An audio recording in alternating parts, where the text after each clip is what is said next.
Okay. ఆ రోజు ఏం జరిగిందో చెప్పు. ఆ రోజు ఉదయం 6 నుంచి మొదలుపెట్టారండి. మేము 5:30, 6 నుంచి మొదలుపెట్టారు. ఇంకా మేము లేవలేదు. అప్పటి నుంచి స్టార్ట్ చేసి అసలు మేము మొత్తుకున్నా, ఏడ్చినా, ఏం చేసినా కూడా అసలు క్రూరం. అదే ఇక పోలీస్ దౌర్జన్యం అని చెప్తున్నా సార్ దీనికి. ఇంకా ఇంత నష్టం జరిగాక మాకు ఇంకేం చెప్పాలో మాకు అర్థం కావట్లేదు. ఎంతమంది ఒక్కొక్క ఇంటికి వచ్చేసి 20-30 మంది, అంటే ఒక ఇంట్లో నలుగురు ఉంటాం కదా, 20-30 మంది ఒకేసారి వచ్చి అటాక్ చేస్తే మేము ఏం చేయగలం చెప్పండి. కనీసానికి మా సామాన్లు తీయలేదు, ఏది తీయలేదు సార్ మమ్మల్ని. ఇక్కడ మీరు ఎన్నాళ్ళు అయింది ఇక్కడ ఇల్లు కట్టుకొని? మీరు మేము 8 సంవత్సరాల నుంచి 8 అంటే మొదలు ప్రారంభంలో స్టార్టింగ్ నుంచి ఉన్నాం సార్. అవును సార్. ఈ 8 ఏళ్లలో ఎప్పుడన్నా ఇది ప్రభుత్వ భూమి అని, ఇది భూదాన్ భూమి అని, ఇక్కడ మీరు కట్టుకోవడం చట్ట విరుద్ధమని మీతో ఎవరైనా అన్నారా? సార్ ఇది భూదాన భూమి. బోర్డు మాకు 100 గజాల చొప్పున మాకు పట్టాలు కూడా ఇవ్వడం జరిగింది. ఉన్నాయి మీ దగ్గర పట్టాలు? ఉన్నాయి సార్. అంటే ఇప్పుడు ప్రెసెంట్ గా లేవు, అన్ని ఉన్నాయి. సేఫ్ గా మేము పెట్టాము. ఎందుకంటే ఇల్లు కూలిపోయినా, మా సామాన్లు నష్టపోయినా, మా పట్టాలు మాకు కావాల్సిన, ఈ ప్లేస్ కు కావాల్సిన మా అన్ని మేము సేఫ్ గా పెట్టుకున్నాం. ఉన్నాయి సార్. ఇప్పుడు ఒక చిన్న మాట సార్, మేము ఇక్కడికి వచ్చి 8 సంవత్సరాలు అవుతుంది కదా. కలెక్టరేట్ అదే సార్, కొంచెం అటు చూపించండి అన్న. కలెక్టరేట్ అదే. అవును సార్, అదే బిల్డింగ్. ఇక్కడ నిలబడే కలెక్టర్ గారు అని అన్నా కూడా వినపడిద్ది సార్. ఆ అద్దాల మేడలో కాబట్టి ఆయన వినట్టున్నారు. ఆ కలెక్టరేట్ వచ్చి ఎన్ని సంవత్సరాలు అవుతుంది సార్? 2-3 సంవత్సరాలు. 3 కాదు, 4 సంవత్సరాలు వేసుకోండి. మేము 8 ఏళ్ల నుంచి మేము ఇక్కడ ఉంటున్నాం. మేము వచ్చాక కలెక్టరేట్ పడ్డది. మేము వచ్చాక ఇక్కడ రహదారి పడుతుంది, అదే హైవే పడుతుంది. మేము వచ్చాక అటు విల్లాస్ కట్టుకున్నారు. మేము వచ్చిన తర్వాత డెవలప్ అయింది సార్ ఇదంతా. ఇప్పుడు వచ్చేసి మేము వచ్చాక డెవలప్ అయిన ఏరియాని మొత్తాన్ని తీసేసి ఈ మురికోళ్ళు, ఈ పేదోళ్ళు ఇక్కడ ఉండకూడదని, ఇంత వాల్యుబుల్ ప్లేస్ అని ఆ కారణం చేతనే మమ్మల్ని కూలగొట్టారు, ఇక్కడ మాకు నష్టపరిచారు. ఇంకోటి ఏంటంటే, నిన్న మంత్రి గారు అంటున్నారు మీకు 5 లక్షలు ఇచ్చి మీకు ప్లేస్ చూపిస్తామంటున్నారు. భూదాన భూమి అనేది భూదాన బోర్డు మాకు ఇచ్చిన తర్వాత ఆయన తీసుకోవడానికి రైట్స్ లేవు. మాకు పట్టాలు వచ్చాక ఆయన తీసుకోవడానికి లేదు. ఆయన ఇప్పుడు నువ్వు ఇల్లు గులగొట్టాక 5 లక్షలు ఇప్పుడు ఇస్తా అనడం ఏంది? నువ్వు ఇక్కడ అర్హులు ఎవరు, అర్హులు లేని వాళ్ళు ఎవరు అనేది నువ్వు చూసుకొని, ఇక్కడ పేదోళ్ళు ఉన్నారు కదా సరే, ఇల్లు కట్టుకున్న వాళ్ళు కష్టపడి కట్టుకున్నారండి. ఇంకా కట్టుకొని వాళ్ళు చాలా మంది ఉన్నారు కదా, ఇంకా షెడ్లలో ఉన్న వాళ్ళు చాలా మంది ఉన్నారు కదా, ఇదే ప్లేస్ లో ఉన్నారు కదా సార్. మొత్తం 1895 మందికి చెల్లాల్సిన భూమి సార్ ఇది. 100 గజాల చొప్పున 62 ఎకరాలు 7 గుంటల భూమి. అయితే ఇందులో అడ్జస్ట్ అయ్యి 1000 మంది ఉంటున్నాము. పక్కా ఇళ్ళు కట్టుకున్న వాళ్ళు 100 గజాల చొప్పున తీసుకుని ఉన్నారు. కిరాయి బాధలు పడలేకపోతున్నారు అని అంటే టెంపరీగా షెడ్లు వేయించుకోవడం జరిగింది సార్. ఆ షెడ్ల వాళ్ళతో పాటు కలిపి 1000 ఫ్యామిలీస్ ఉంటున్నాయి సార్. 1000 కుటుంబాలు ఇక్కడ ఉంటున్నాయి.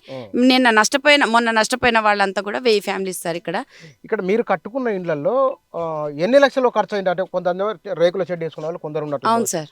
చిన్న గుడి చేసుకున్న వాళ్ళు కొందరు కదా. అవును సార్. స్లాబ్ వేసుకున్న ఇండ్లు ఎన్ని ఉన్నాయి ఇక్కడ? స్లాబ్ అసలు మాక్సిమం స్లాబ్ వేసుకున్న వాళ్ళ ఇండ్లు ఒక 100 నుంచి 150-200 వరకు ఉంటాయి సార్ అవి. స్లాబ్ వేసుకున్న వాళ్ళు. అవును సార్. ఎట్లయినా ఒక 10 లక్షలకు 15 లక్షల పైన స్లాబ్. 10 లక్షలు 15 లక్షలు పల్లెటూర్లలో ఉన్న భూములు అమ్ముకొని ఇక్కడ ఇది సిటీ, పిల్లల్ని చదువుకోవచ్చు, డెవలపింగ్ ఏరియా. మా పిల్లలు చదువుకొని మంచిగా అవుతారు. మా బతుకులు ఎట్లాగో పల్లెటూర్లలో గడిచిపోయినాయి. మా పిల్లల ఫ్యూచర్ అన్నా బాగుండాలని ఇక్కడికి వచ్చి ఉన్నవి అమ్ముకొని ఇక్కడికి వచ్చి ఉన్నాం సార్. కొన్ని సరిపోకపోయినా అప్పులు తెచ్చుకొని కట్టుకున్నాం సార్. ఇంకేంటంటే మాకు మనకు అవి ఉన్నాయి సార్, ఇంటి పన్నులు ఉన్నాయి సార్. మాకు ఇంటి పన్నులు ఉన్నాయి, ఇంటి నెంబర్లు ఉన్నాయి సార్. మాకు మున్సిపాలిటీ గుర్తించింది. మేము ఇంటి పన్ను కూడా కట్టాము. మాకు ఇక్కడ ఓట్లు కొంతమందికి ఉన్నాయి, కొంతమందికి ఆధార్ కార్డులు ఉన్నాయి, మాకు అన్ని రైట్స్ ఉన్నాయి సార్. పోలింగ్ కేంద్రం పెట్టిండ్రా? లేదు సార్. మేము అక్కడ పుట్టకోట అటు సైడ్ అక్కడే వేయాలి సార్. ఓటు ప్రభుత్వం మారాలని కోరుకుని ఓటేసిన మహా తండ్రి ఆయనకే. ఇక మేము ఈ పార్టీ నీడలో ఉన్నాం కానీ ప్రభుత్వం ఏమన్నా మారితే, గత ప్రభుత్వంలో మాకు కరెంటు కోసం కొంచెం ఇబ్బంది పెట్టారు సార్. ఉన్న ఇండ్లు కూలగొట్టడం ఏమో కానీ మాకు కరెంట్ ఇస్తారేమో అని ఆశించినాం కానీ ఉన్న కొంపలు కూలగొడతామని అనుకోలేదు సార్. 7 గంటలకల్లా స్టార్ట్ చేశారు. 7 గంటలకల్లా స్టార్ట్ చేశారు. మేము ఇక్కడ అడ్డుకుంటానమని మమ్మల్ని ఎట్లా రెక్కబట్టి కాలుకి 2-3 ఉన్నారు. అసలు ఎట్లా ఈడ్చారంటే ఇగో ఈ గడ్డ మీద నుంచి కిందికి ఈడ్చారు. అసలు చీరలు ఊడిపోతున్నా కానీ మేము ఆడవాళ్ళం, మీరు ఆడవలేను అసలు అని తిట్టినా కానీ వాళ్ళు వదిలిపెట్టలేదు. మమ్మల్ని తీసుకెళ్ళి అక్కడ కూర్చోబెట్టారు. మా వాళ్ళని తీసుకెళ్ళి మగవాళ్ళని తీసుకుపోయి కింద కూర్చోబెట్టారు. మీరు ఎంతమంది ఉన్నారు అప్పుడు? మేము 10 మంది ఉన్నాం. మొత్తం కాలనీలో అప్పుడు కూల్చుతున్నప్పుడు? కూల్చేటప్పుడా ఉన్నారు కానీ వాళ్ళు ఇక భయమైంది సార్. అందరూ చుట్టుముట్టారు. చుట్టుముట్టాలకి మాకు ఈ జనాలకి ఏం చెయ్యాలో తెలియలేదు సార్. మా వాళ్ళు ఏం చేశారు, మగవాళ్ళు ఆర్డర్లు ఉన్నాయి, మా ఆర్డర్లు చూడండి సార్ అంటే ఆర్డర్లు లేదు, ఏం లేదు. మా వాళ్ళని తీసుకుపోయి కింద కూర్చోబెట్టారు. కానీ ప్రభుత్వం అనేది ఏంటంటే పేద ప్రజలను మోసం చేస్తున్నారు, మోసం తప్పుదో పట్టిస్తున్నారు. మాకు ఒక నోటీస్ ఇవ్వలేదే, మరి ఖాళీ చేయడం చెప్పలేదు, ఏం చెప్పలేదు. మమ్మల్ని తీసుకెళ్లి చింతకాంట స్టేషన్లో కూర్చోబెట్టారు. మా అయితే రేకులు పోయినాయి, సామాను పోయినాయి, అన్ని పోయినాయి, అసలు ఏమీ లేదు. మొత్తం కూల్చడం అయిపోయినాక మమ్మల్ని వదిలిపెట్టారు. మేము మా సామాన్లు లేవు, ఏం లేవు సార్. మేము వస్తే వాళ్ళకి అన్ని కూల్చేశారు మొత్తం. మరి మున్సిపాలిటీ వాళ్ళు ఎరగపోయారో ఎవరు ఎరగపోయారో మాకైతే తెలియదు సార్. అసలు ఏమీ లేవు సార్, వస్తువులు లేవు సార్. మా ఆయన తీసుకెళ్లారు, కిందికి తీసుకెళ్లారు, నన్ను పోలీస్ స్టేషన్ తీసుకెళ్లారు, చింతకాంట స్టేషన్లో కూర్చోబెట్టారు.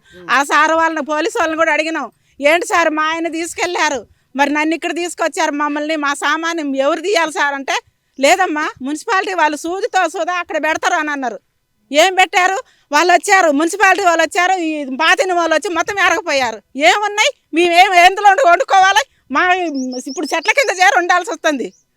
ఏంటి సార్ ఇదేంటి, ఎక్కడో డబుల్ బెడ్రూమ్లు ఇస్తారట, ఎక్కడో అది ఇస్తారు, ఇది ఇస్తామని చెప్తున్నారు ముఖ్యమంత్రి గారు. ఏముంది, మాకేమన్నా ఉన్నాయా? ఏంది మేము సాధించుకున్నాం, మాకు భూదాన్ బోర్డు నుంచి మాకు ఇచ్చారు అప్లికేషన్. భూదాన్ బోర్డు దగ్గరికి పోయినప్పుడు అంటే ఆ బోర్డును సంప్రదించిన వాళ్ళు ఎవరు, మీకు ఇప్పించిన వాళ్ళు ఎవరు? మాకు భూదాన్ బోర్డుకి అప్లికేషన్ పెట్టుకున్నాం సార్. మాకు ఈసీసీ ఆర్ఐఎంఎల్ పార్టీ వాళ్ళు మాకు అండగా ఉండి మాకు ఈ బోర్డుకి అప్లికేషన్ పెట్టుకోండి అంటే మేము పెట్టుకుని అప్పటి నుంచి ఇప్పటి దాకా మేము ఉన్నాం. మేము వచ్చి 8 సంవత్సరాలు సార్. 8 సంవత్సరాలు. ఇది పెద్ద పెద్ద అడవి. ఏ ఊరు నుంచి వచ్చారు మీరు ఇక్కడికి? మాది చంద్రగొండ మండలం అండి. చంద్రగొండ. మేము వచ్చి 20 సంవత్సరాలు అవుతుంది. ఖమ్మం వచ్చి ఆ ఇండ్లలో పనికి వెళ్తున్నాం మేము టౌన్ లో. మరి అందరు ఖమ్మంలో పుట్టలేదు కదా సార్. మరి ఎక్కడ నిండో వచ్చి ఇక్కడ ఇల్లు కట్టుకుంటున్నారని చెప్తున్నారు. అందరు ఖమ్మంలో పుట్టి ఖమ్మంలో పెరిగారా? వచ్చి ఎవరు తీరుగా వాళ్ళే చెప్తున్నారు సార్. న్యాయం చేసిన వాళ్ళు ఎవ్వరు లేరు. అధికారం అంటే వాళ్ళు ఒక కేటీఆర్ సారే వచ్చారు ఆ రోజు. ఏమన్నాడు ఆయన వచ్చి? తెల్లారి వచ్చి మీకు ఇట్లా న్యాయం జరగలేదు, అన్యాయం చేసిండు, నేను న్యాయం చేస్తా అనే చెప్తున్నాడు. కానీ ఒక మాట నాకేమన్నారంటే, గతంలో ఉన్న టీఆర్ఎస్ ప్రభుత్వం కూడా కూల్చాలనుకున్నది వీటిని, కానీ కూల్చలేకపోయింది అన్నారు. నిజమేనా? నిజమే సార్, అది నిజమే సార్. మంత్రి అన్నాడు ఆ మాట? నిజమే సార్, మంత్రి అన్నారు కదా మాట. అవును సార్. జాగా ఇస్తాము, ఇల్లు కట్టి ఇస్తామని గవర్నమెంట్ అంటుంది. మంత్రి అన్నారు ఇక్కడే న్యాయం జరగాలి, మాకు ఇక్కడే పోయింది కాబట్టి ఇక్కడే న్యాయం జరగాలి సార్. ఓకే, అది మేము కోరుకున్నది ఏం లేదు. ఆయన వేరే బంగారం డబ్బు ఏం అడగట్లేదు. మేము ఇక్కడ కట్టుకున్నాం, ఇక్కడే ఉన్నాం కాబట్టి, మేము ఇక్కడే కష్టపడ్డాం, చెట్టు చేమ అన్ని నరికినాం కాబట్టి మాకు ఇక్కడే కావాలి. ఎక్కడైతే మీ ఇల్లు పోయినా అక్కడే ఇవ్వాలి, అక్కడే ఇవ్వాలి. ఓకే, కానీ ఇక్కడ రోడ్డు కానీ అవి కానీ కరెంటు ఇట్లా ఇంకా పూర్తి స్థాయి ఏర్పాటు మాకు ఏ గవర్నమెంట్ అయినా ఎవరు ఏది న్యాయం చేయలేదు. ఏ నాడు కూడా కరోనా వచ్చినా ఏది వచ్చినా మాకు అడిగినోడు నాదుడే లేదు. నీవేం చెప్తావు గవర్నమెంట్ గా చెప్పట్టుకో? మేము 8 ఏళ్ళు అయింది సార్ వచ్చి. ఎక్కడి నుంచి వచ్చారు మీరు? మాది కాకరాయ. ఎక్కడమ్మా? ఇక్కడనే ఖమ్మం జిల్లా. ఎన్నేళ్ళు వచ్చి ఇక్కడికి? 8 ఏళ్ళు అయింది, ఎక్కువనే అయింది. ఇంకా కొద్దిగా. డాబా ఇల్లు వేసుకున్నారా మీరు? రేకుల ఇల్లు? రేకుల పిల్లలే. మీ ఇల్లు కూలిపోతున్నప్పుడు మీ పిల్లలు బయట ఉన్నారా, ఇంటి దగ్గర ఉన్నారా? బయటనే ఊరు, బండికి పోయి వాళ్ళు రాలేదు. 3:00 నుంచి 4:00కే వచ్చారు వాళ్ళు పోలీసు వాళ్ళు. తెల్లారు గట్ట 4:00 నుంచి వస్తారని బుక్కాడ అయింది. ఏమంటే కూల కొడతానే ఎవరు వచ్చి సామాన్లు కూడా ముందు తెలుసు సార్. అప్పటికప్పుడే లేవలే. ముందు తెలిస్తే బాగానే ఉంది సార్, మాకేది తెలియదు సార్. సీనన్నకే వేసినాం సార్ ఓట్లు మేము. సీనన్నకే వేసినాం. సీనన్నకే వేసినాం కానీ ఎకరం ఉన్న వాళ్ళకి ఇయ్యను, అరెకరం ఉన్న వాళ్ళకి ఇయ్యను అంటాడు. సీనన్నకు ఎన్ని ఎకరాలు ఉన్నా ఏం లేదా సార్? ఆయనకు ఎన్ని ఎకరాలు ఉన్నా ఉంటుంది. ఢిల్లీలో ఇల్లు ఉంటుంది, సూర్యాపేటలో ఉంటుంది, హైదరాబాద్ ఇల్లు ఉంటుంది. మాకు ఖమ్మంలో బతకూడదా సార్ మేము? సార్ ఇప్పుడు ఈ రోడ్ పైన కరెంట్ పోల్స్ పడి ఉన్నాయి కదా, అవి మేము సార్ మాకు ఇక్కడ కష్టపడి పని చేస్తేనే గానీ పూటకెళ్ళదు సార్. అలాంటిది ఇంటికి 1500 వేసుకొని ఫోల్స్ మేమే తెచ్చుకున్నాం సార్. మేమే తెచ్చుకొని వైర్లు అన్ని మేమే తెచ్చుకొని ఇదే 62 ఎకరాల 7 కుంటల ల్యాండ్ లో ఉన్నటువంటి కస్తూర్బా హాస్టల్ ఉంది కదా, అందులో 2 డీబీలు ఉన్నాయి సార్. అయితే ఆ డీబీ నుంచి కనెక్షన్ పెట్టుకొని ఎన్ని రోజులని ఇబ్బంది పడతామని ఆ ఫోల్స్ మేమే తెప్పించుకొని వేసుకుని ఈ ఇంటి మార్క్ ఏంది? ఇంటి మార్క్ 4 ఏంది? ఈ రేకులు ఈ ఇంటిదే ఈ 9 మెంబర్స్ కి స్టే వచ్చింది కదా కూల్చకుండా, అవి ఆపారు. ఎన్ని గదాలు ఉంటాయమ్మా ఇవి? 100 గజాలు సార్, ఎవరికైనా 100 గజాలే సార్. ఇక్కడ ఒక్కొక్కటి 100 100 గజాలు. అది పెద్ద, ఇది కొంచెం పెద్ద ఇల్లు లాగుంది కదా ఇది. చాలా ఉన్నాయి సార్ అలాంటివి చాలా ఉన్నాయి. ఎక్కడ అసలు అప్పు తెచ్చుకొని అన్ని అమ్ముకొని వచ్చి ఉన్నంతలో కట్టుకున్నారు సార్. ఆయనతో కూడా కట్టుకొని ఉండకూడదా చెప్పండి సార్? 8 సంవత్సరాలు ఇగో ఇదే రోడ్లు, ఈ రోడ్ల మీదే తిరుగుతున్నాం సార్. ఇక్కడే ఉన్నాం సార్, ఇక్కడే డెలివరీలు అయ్యాం. మాకు ఇక్కడ ఒక ట్రస్ట్ వాళ్ళు బోర్లు వేయించి ట్యాంకర్, వాటర్ ట్యాంకర్ ఇస్తే ఆ ట్యాంకర్తో నడుపుకుంటున్నాం సార్. ఇంతవరకు కరెంటు, వాటర్ ఫెసిలిటీ ఏమీ లేదు. 8 ఇయర్స్ నుంచి ఇక్కడ డెలివరీలు అయిన వాళ్ళు కానీ, ప్రెగ్నెంట్ లేడీస్ కానీ ఎలా ఉన్నారో మీరే ఊహించుకోండి సార్. అసలు వాళ్ళకు ఒక ఆశా వర్కర్ లేరు, అంగన్వాడీ లేదు, ఇక్కడ సెంటరు, స్కూల్స్ లేవు. మా పిల్లలకు కనబడుతుందా సార్? వెంకటాయపాలెం అక్కడ నడిచి వెళ్తారు సార్ స్కూల్కి. గవర్నమెంట్ 2 కిలోమీటర్స్ ఉంటుంది. మా ఖర్చులకు మాకు ఏ ప్రభుత్వమో మాకు ఆదుకోవట్లేదు కాబట్టి మాకు మేము ఫండ్స్ లాగా వేసుకొని ఇంటికో 200, 300 వేసుకొని మేము ఇలా నడుస్తున్న తరుణంలో ఇక్కడ డబ్బులు తీసుకుంటున్నారని అట్లా సృష్టించారు. సరే, అవి ఇక వార్తలు వస్తూనే ఉంటాయి, అయినా మేము తగ్గలేదు, మేము ఉండే విధంగా ఉన్నాము. ఇన్ని రోజులు పట్టించుకోలేదు.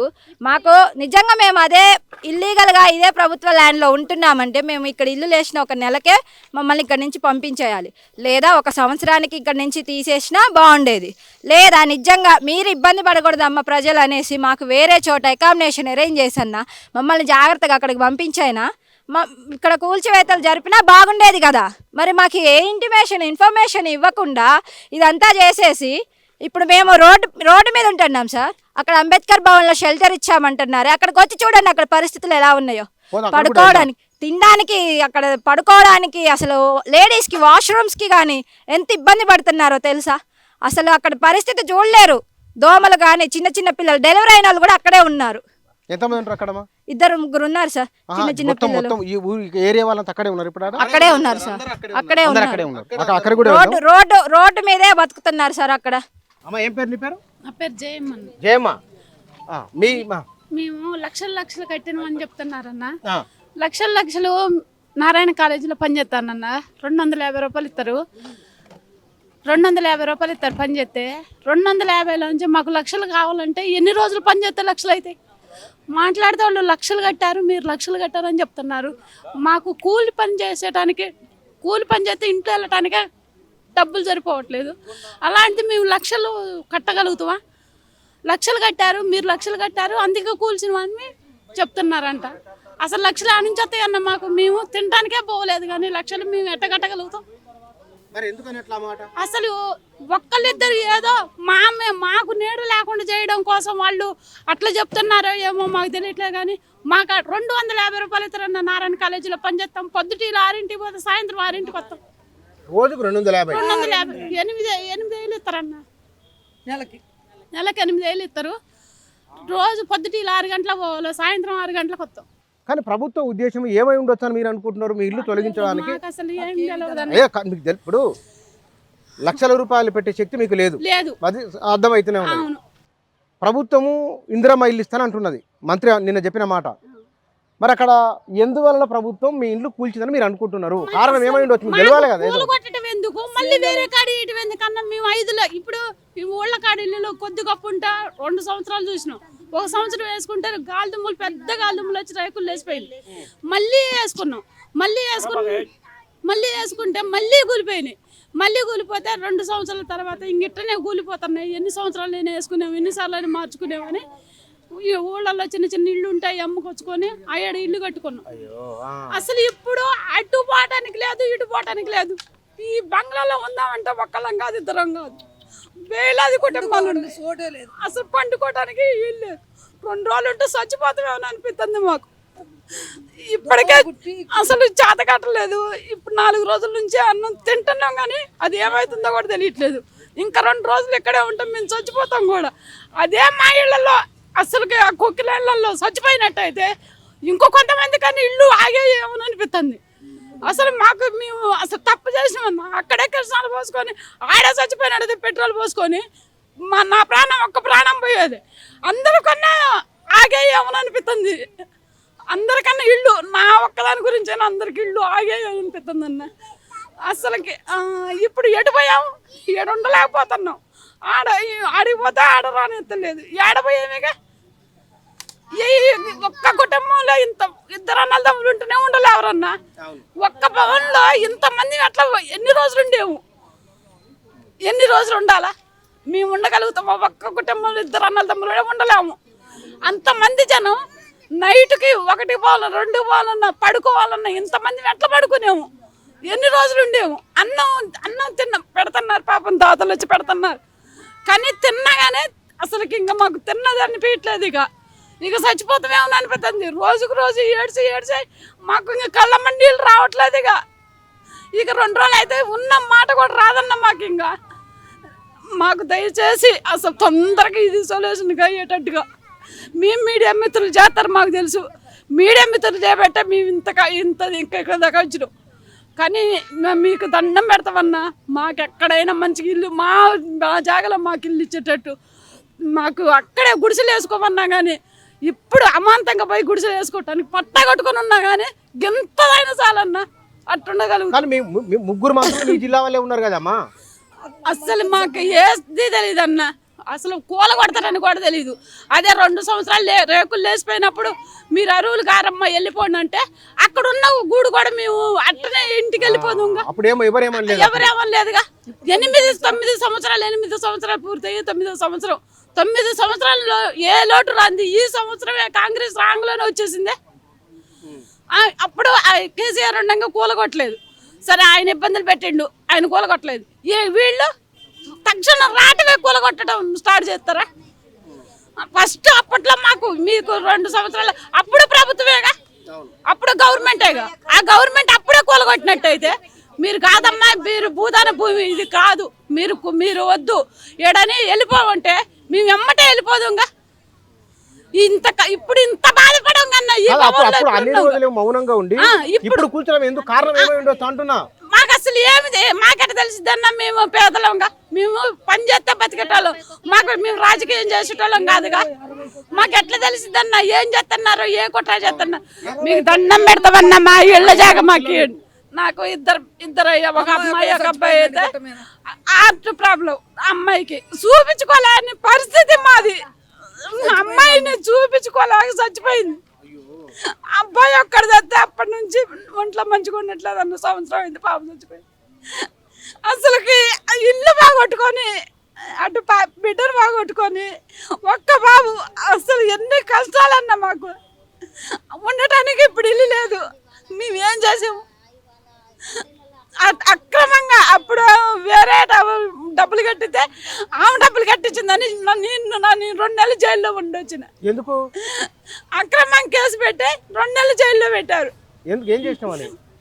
వేరే డబ్బులు కట్టించింది జయమ్మని. ఆ జయమ్మ నేను అప్పుడు ఇల్లు కూల కొట్టారుగా, ఇల్లు కూల కొడితే అక్రమం కేసు పెట్టి ఆ జయమ్మని నన్ను తీసుకెళ్లారు జైలుకి. 2 నెలలు జైలు చేసి వచ్చిన ఆ ఇల్లు చేయబట్టి.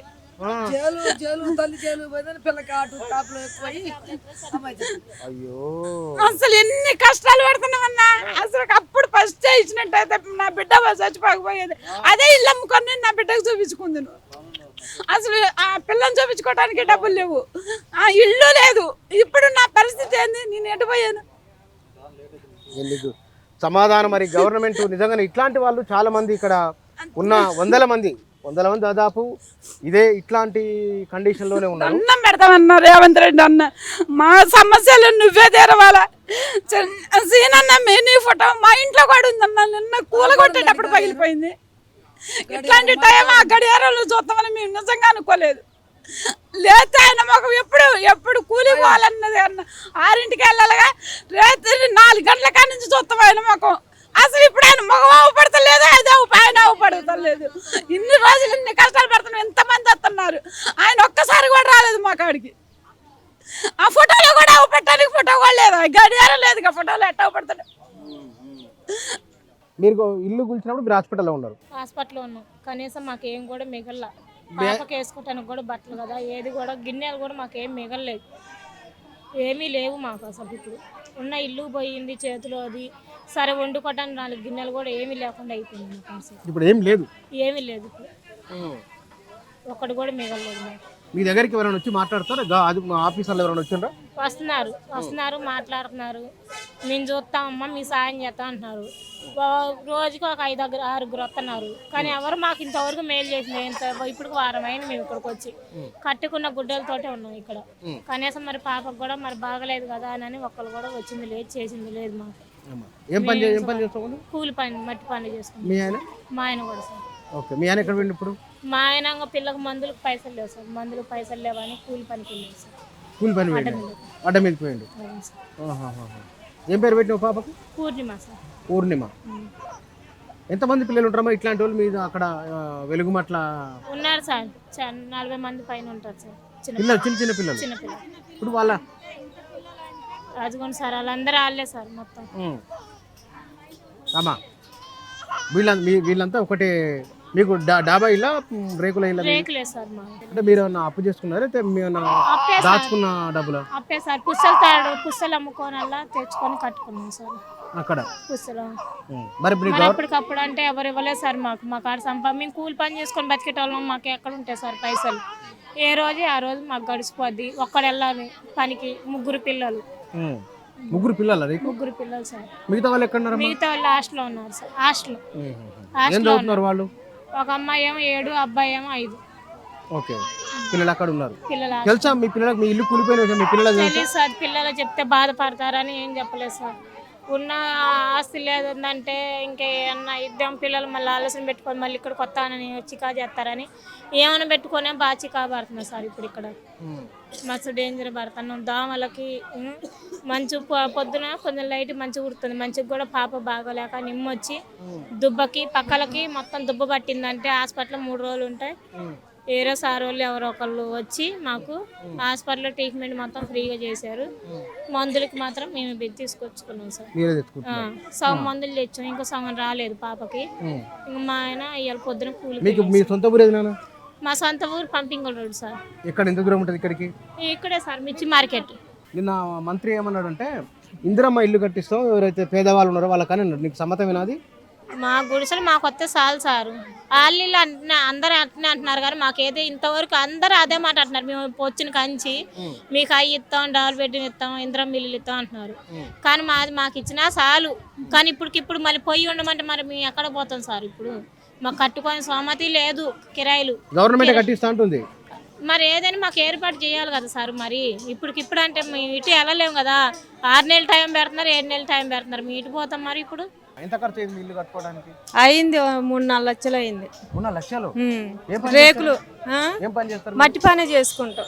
కూలి పని. మా ఆయన పని కూడా అదే. ఓకే, మీ పిల్లలు ఏం చేస్తున్నారు? పిల్లలు హాస్టల్లో చదువుకుంటారు సార్. హాస్టల్లో ఏం చదువుతున్నారు? పిల్లగాడు 9 చదువుతాడు, పిల్ల 4 చదువుతుంది. పెద్ద పిల్లలే పిల్లలు? పెద్దోళ్ళే. మరి మీ పిల్లలకు తెలుసా మీ ఇల్లు కూలిపోయిన సంగతి? తెలుసు సార్. చెప్పిరా ఏమన్నారు మీ పిల్లలు? ఏమన్నారు? ఏడ్చీరు. నువ్వు మంత్రి మాట్లాడింది విన్నావా నిన్న? ఏమని పెట్టింది ఆయన విన్న తర్వాత? మాకు ఇప్పిస్తాను అన్నాడు. మరి ఇప్పిస్తాను నమ్మకం ఉందా నీకు? నమ్మకం ఉండబట్టే ఉన్నాం సార్. ఇక్కడ చెప్పిండు కానీ నిన్న మీకు ఇప్పిస్తామా అన్నాడు. విన్నాం మరి. వాళ్ళు విన్నట్టు మేము విన్నాం, అందరం విన్నాం. మరి మమ్మల్ని ఏం చేస్తారో సార్. బజార్లలో పాలు చేశారు. హాస్పిటల్లో ఆయమ్మ చేసుకొని బతుకుతున్నాను. హాస్పిటల్ ఆయమ్మకి చేస్తావా? డ్యూటీకి చెప్పినా మరి? ఆ డ్యూటీ కాడ చెప్పినావా ఇట్లా ఇబ్బంది అయిందని? చెప్పింది. ఏమన్నారు వాళ్ళు? ఏమన్నారు 2-4 రోజులు అయినాక మరి 2 రోజులు చేస్తే బంద్ చేస్తారు వాళ్ళు కూడా. అంతే. ఇక్కడ ఈ కాలుతోని ఆపు కాలుతోని ఎట్లా బోధగాలకు పింఛను కూడా రావట్లే. ఇక్కడ ఖమ్మం ఆడ ఏం పని లేకపోతే ఖమ్మం వచ్చి బతుకుతున్నాం మేము. ఆడ రోగాలు వచ్చి నొప్పులు వచ్చి ఉన్నది కొద్దిగా ఉంటే అది అమ్ముకొని మరి అన్న ఒకటి బద్దాం అనుకుంటారు. ఇల్లు జాగాలు ఇస్తారంటే పోయినాం, తీసుకున్నాం, కట్టుకున్నాం. ఒక 6 లక్షలు దాకా పెట్టినాం. 6 లక్షలు? అదే ఇల్లు కట్టుకున్నాం, బాత్రూమ్ కట్టుకున్నాం. అంటే అక్కడ ఇండ్లు ఎవరైతే పోయినాయో వాళ్ళందరికీ పేదవాళ్ళే ఉన్నారు. అందులో పేదవాళ్ళు కూడా ఉన్నారు. ఆ ఉన్న పేదవాళ్ళను గుర్తించి వాళ్ళందరికీ ఇందిరమ్మ ఇల్లు మేమే కట్టిస్తామని అన్నారు ఆయన. మీకు సమ్మతమేనా? మాకు సమ్మతం. ఎక్కడో కట్టిస్తాం ఎక్కడ నమ్మకం సార్? ఎక్కడ మా గుట్ట మీదనే మాకు కట్టియాలి. మరి మా గుట్ట మీద పేరు చెప్పలేదుగా. గుట్ట మీద అని చెప్పలేదు ఆయన. నేను ఇందిరమ్మ ఇల్లు కట్టిస్తా అన్నాడు కానీ ఎవరైతే ఉన్నామో కోల్పోయి ఉన్నామో వాళ్ళ వరకు మాకు అక్కడ ఎవరు ఇల్లులు అయితే కోల్పోయి ఉన్నాయో మాకు పక్కా ఇల్లులు కట్టియాలి. అక్కడే ఎక్కడో ఎవరినో తీసుకొచ్చి వాళ్ళెవరికో ఇస్తామంటే ఎవరు అర్హులు ఉన్నారు వాళ్ళు ఉన్నారు అంటే మాకు అవన్నీ మాకు తెలియవు. మేము అన్ని కోల్పోయి ఉన్నాం కాబట్టి మాకు ఏడైతే కూలగొట్టారో మాకు అక్కడ ఉన్న ప్రతి ఒక్క ఇల్లుని అంతకైతే సర్వే చేసి ఎవరి ఇల్లు కాడ వాళ్ళని నిలబెట్టినా అక్కడే ఇచ్చి అక్కడే కట్టిస్తేనే మేము ఒప్పుకుంటాం. మళ్ళీ తర్వాత ఇల్లు పోయిందిగా, ఇంకా పని పోయి ఏం చేసాము, ఇల్లే లేదు. మరి ఇల్లు లేనప్పుడు ఏం చేయాలి? ఎట్టో 4 రోజులు ఉండి తర్వాత మళ్ళీ పని ఎత్తుక్కుంటాం. ఇంకా ఇల్లు వేసుకున్న వాళ్ళంతా ఏ రకాల పనులు చేసుకునే వాళ్ళు? అన్ని కూలి పని, ఇళ్లలో పని, కూలి పని, అన్ని ప్రతి సుతారు పని చేసే వాళ్ళు ఉన్నారు, ప్రతి ఒక్క పని చేసే వాళ్ళు ఉన్నారు సార్. కూరగాయలు అమ్ముకునే వాళ్ళు ఉన్నారు, అన్ని ఇక ప్రతి ఒక్క పని చేసుకునే వాళ్ళు.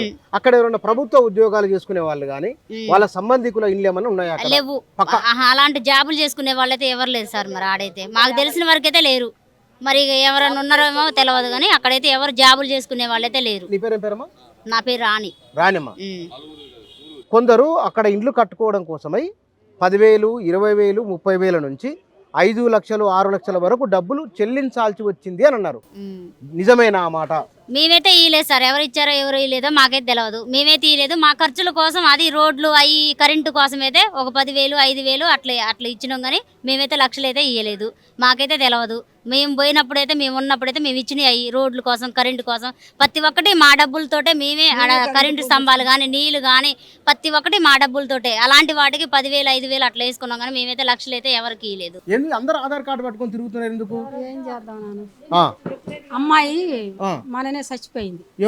మా నా బిడ్డ. ఎందుకమ్మా? క్యాన్సర్ వచ్చి చచ్చిపోయింది. అయ్యో. అల్లుడు కొంతకుముందు 5 సంవత్సరాల క్రితం చచ్చిపోయాడు.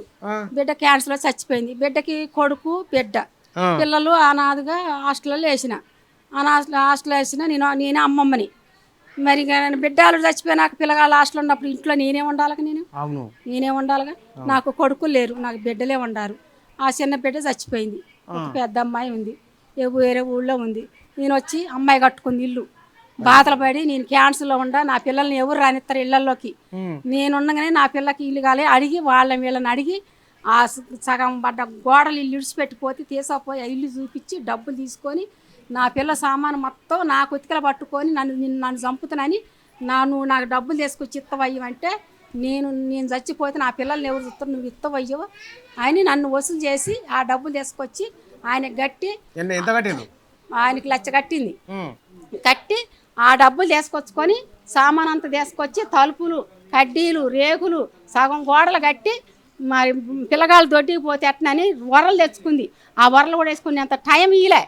రేకులు పడ్డాయి, కరెంటు పెట్టి 5,000 పెట్టి కరెంటు పెట్టుకుంది. కరెంటు ఉంటుందని కరెంటు కూడా ఒక్కరోజు కూడా ఎలగలేదు. కొత్త తీగలు, కొత్త కరెంటు, మరి కొత్త రేకులు ఇవన్నీ మొత్తం వేసుకున్న తర్వాత 1 నెల అటు ఇటు 1 నెల అయిపోయింది వేసినాక. సరే ఈ లోపల పిల్ల చచ్చిపోయింది నాన్న. చచ్చిపోవటంలోనే ఇక మేమేం చేసినాం, పచ్చులు అయిపోయినాం. పిల్లలు హాస్టల్ అయినారు, నేను ఒక్కదాన్ని. మళ్ళీ మా ఆయన మనాది పెట్టుకొని కూడా మా అమ్మాయి పిల్ల చచ్చిపోయిన 5 నెలలకి తండ్రి చచ్చిపోయాడు. 2 దినాలు చేసుకుంటా నేను ఉండాలంటే ఆడ నీళ్ళు లేవు, దొడ్డి లేదు, ఏమి లేదని నేను గోపాలపురం వచ్చిన ఇక్కడికి. ఏది ఈ కలకట్ట గోపాలపురం. చిన్న మా మరిది ఏం చేసిండంటే ఇగో ఇంత మందం ఏం మంచం పెట్టే మందం ఇంటి వెనక కట్టుకోండి బిడ్డ అనిస్తే నాకు వచ్చి నా పిల్లలు ఉండటానికి లేదని చెప్పి పోయి గుట్ట మీద ఇల్లు కట్టుకుంది. గుట్ట కట్టుకుంటే అదే మా మంచం పెట్టే మందం ఇవాళ రాత్రి పోయి నేను ఆ ఇంట్లో పండుకుంటే ఆ సామాను పట్టలేదు. ఆ సామాను తీసి పట్టలేదు. అవి బడి వేసిన అవి అట్న గట్ట ఉండవు. దాంట్లోనే పోయి ఉంటున్నా తిరుగుతున్నా. తల్లి లేదు, బిడ్డ లేదు, అల్లు లేడు, పిల్లగాళ్ళు హాస్టల్లో ఉండారు. మరి ఇంటానికి ఇల్లు లేదు పిల్లగాళ్ళకి. నేను ఏం చేయాలి? నేను చెప్పండి. ఇంకా నాకెవరున్నారు? ఇంకా పిల్లగాళ్ళు మనవాళ్ళు మనవరాలు, మనవడు. ఇంకా నాకు ఇంకెవరున్నారు? ఇంకెవరున్నారు ఆయన? ఒక బిడ్డ ఉంది, పెద్ద బిడ్డ. ఆ బిడ్డ ఏం లేదు, బతుకుతుంది. ఆకే ఇల్లు లేదు ఉండటానికి. ఆమెకి ఇల్లు లేదు. అక్కడ సుజాతను అడిగినా అంతే ఉండాలి. నాకు ఆడ ఏమీ లేదు. నేను వచ్చి బిడ్డ కాడ పిల్లగాళ్ళ కాడ ఉంటున్నా. గోపాలపురంలో ఉంటున్నామా. మరిది పక్కడికి ఇంతంత రేకులు మంటం మందం ఇస్తే ఏమీ లేదు నాన్న. మాకు ఏమీ లేదు. మా మరిదికి ఇంత పక్కమ్మట మా పిల్లకి ఇచ్చిండు. ఆ పిల్ల ఉండలేక గుట్ట మీద కట్టుకుంది.